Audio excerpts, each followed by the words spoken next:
ಇದು ಬೆಳಿಗ್ಗೆ 3:30 ತಿಳಿ ಸಾರಿದೆ. ತಿಳಿ ಸಾರಿಗೆ ಬೇಳೆ ಬೇಯಿಸ್ತಾ ಇದ್ದೀವಿ, ಟೊಮೊಟೊ ಬೇಯಿಸ್ತಾ ಇದ್ದೀವಿ.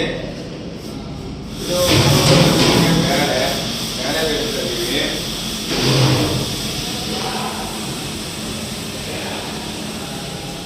ನೋಡಿ, ಇದು 150 kg ಬಾತಿಗೆ ಏನು ಮಾಡ್ಕೊಂಡಿದ್ದೀವಿ. ಬೆಳಿಗ್ಗೆ ಎಲ್ಲ ಊಟ ಎಲ್ಲ ತಯಾರಾಗುತ್ತೆ. ಇನ್ನೊಂದು ವಿಶೇಷ ಏನಂದರೆ,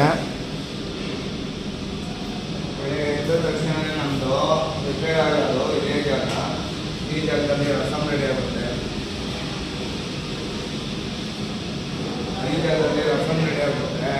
ಹಿಂದಗಡೆ ಸೌದೆ ಒಲೆ ಇದೆ. ಆ ಸೌದೆ ಒಲೆಯಲ್ಲಿ ನಮಗೆ 150 kg ಪಾತ್ರ ಮಾಡ್ತೀವಿ. ಇಲ್ಲಿ ವೈಟ್ನೆಸ್ ಮಾಡ್ತೀವಿ 150 kg.